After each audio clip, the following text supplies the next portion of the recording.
Bob Dombroski is the Democratic candidate for the 112th District of the Connecticut House of Representatives. Bob was born in Connecticut. He graduated from Wesleyan University and obtained a law degree from the University of Michigan Law School at Ann Arbor. He spent more than 25 years practicing law in Michigan before returning to Connecticut to live in Monroe with his wife, where they've lived for the past 9 years. They have 2 daughters, one of whom graduated from Massac High School.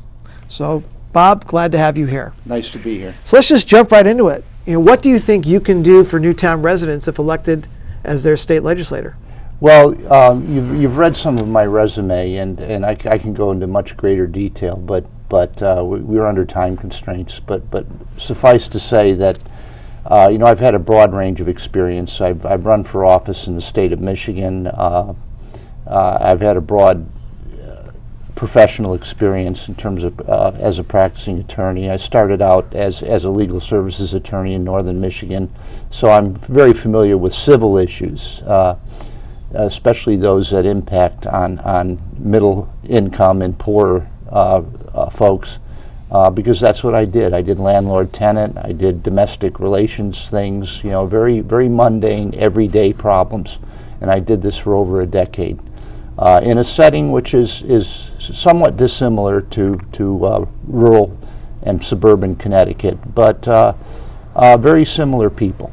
And then the latter half of my legal career, I did criminal law, so I'm familiar with the whole host of issues associated with law and order, with law enforcement, and so forth. So I bring that to the table, but more important than that is I have a liberal education, which has lasted 65 years and counting. In other words, I just didn't go to college to get a degree and move on and get my career underway. I'm an avid reader. I'm an avid follower of public affairs, and I'm interested in economic issues, which I think are critical right now, very critical. And that's what I bring to the table, is just a depth of experience and a wealth of interest. So with that background, what do you believe is the most significant state issue facing Newtown, and what would you do to address it? I think the most significant issue in Newtown is the same issue that's significant not only throughout our nation but throughout the world, which is a severe economic crisis which has impacted every single household right here in Newtown. There's been, at least in the United States, well over $1 trillion loss of wealth, mainly in property values. I've gone door to door both in Newtown and in Monroe, and the issue that seems to be lurking in the back of everyone's mind, it takes a little time to bring it out, is the fact that the biggest source of wealth that most folks have here in Newtown is their real estate, their home, their property, the land that their home sits on and their home itself. And a lot of folks, although they're not facing foreclosure, that seems to get the most headlines, have seen a great decrease in the value of their homes. Many people have mortgages that are underwater. In other words, they're carrying a mortgage that is more costly than the value of their house itself. So what can a legislator do about it? Well, 2 things. Number one, make sure that this problem never happens again. And it's limited what a state legislator can do as opposed to someone who's in Congress in Washington. But there are many issues that can be addressed on the state level. I don't have time to go into them, but it's intuitive. That's something that can be done, but you have to have a dogged determination to get it done. Number one, you have to take on some very powerful special interests, namely financial institutions, banks, insurance companies, and so forth. I have the education and the experience to do that, and I have the determination to do that, and I would see to it that this problem never happens again, and at the same time try to address the problems that are currently on the table that currently exist for the homeowners of Monroe and Newtown. Well, I think you hit the nail on the head with the issue being, people's property and how we raise revenue through the property tax. That seems to be the overall number one issue every budget year, is the impact of raising money through the property tax for education and municipal needs. Exactly. Should we continue to rely on the property tax as a state here in Connecticut? And if not, what solutions would there be as alternatives to using the property tax? Well, this is an education issue as well as a tax issue, because the property tax is the means by which every school district in the state of Connecticut is primarily supported.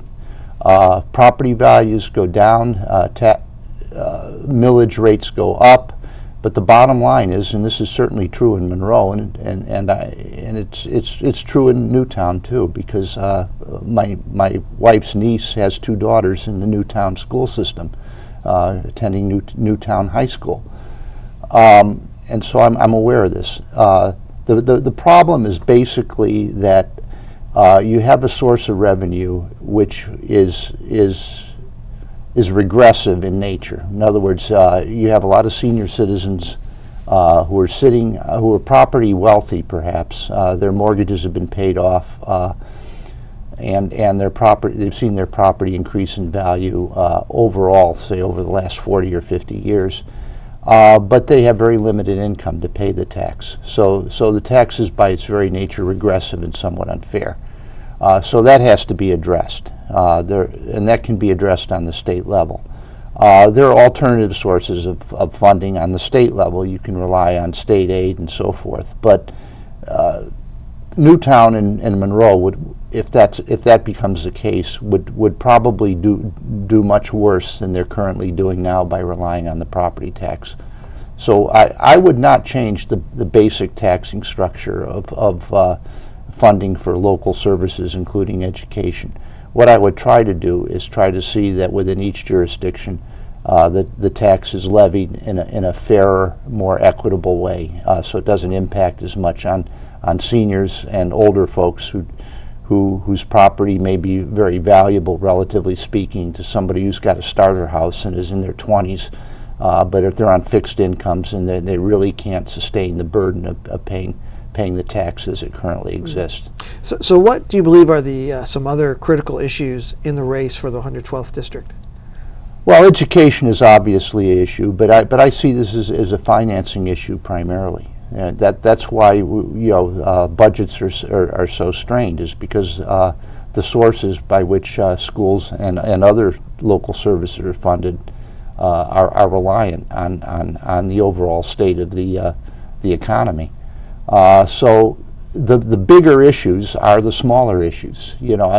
I'll certainly do my best to see that the smaller issues are taken care of, like the condition of local roads and so forth and so on. And I know my opponent has been respectable in that sense, and she's running on that record of local services. I think anybody who's a decent legislature will take care of that business, and I will take care of that business.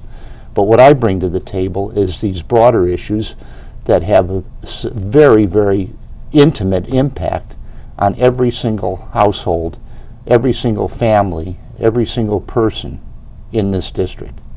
So Bob, to sum it up, why should Newtown residents vote for you on Election Day? The depth of my experience, but something that's probably not as obvious is my bulldog character. I will approach these issues in a determined way. I didn't go to Yale University. I went to Wesleyan, but I am a bulldog. What's an example of an issue where your bulldog determination made a difference? In the past? Yes.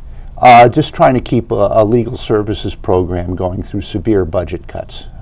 This was a big challenge on the latter part of my career as a legal aid attorney in northern Michigan. I was running an office in Traverse City that serviced 10 rural counties in Michigan. I would say our service area was much larger than the entire state of Connecticut, and we were doing it. We were circuit riding, just like in the Wild West, on some very, very slippery roads and some very severe weather conditions in the winter, with 4 attorneys. But after 1980, and with Ronald Reagan, his budget and a recession, So to be fair, the cuts were as much to do with the overall state of the economy as it were with Ronald Reagan's ideology. We faced a severe cut, and we lost 3 of those 4 attorneys. And I was trying to keep this program going through a very severe recession in 10 counties, and I was successful in doing that until the recession had crested. And if you remember, back in the 80s, that particular Reagan recession in the early 80s impacted most heavily on the Midwest. We hardly felt it here in the Northeast, but that's when all those auto plants in Flint, Michigan closed down, and we had folks who were auto engineers from Flint, Michigan, General Motors, who were literally sleeping under bridges in northern Michigan. They were homeless.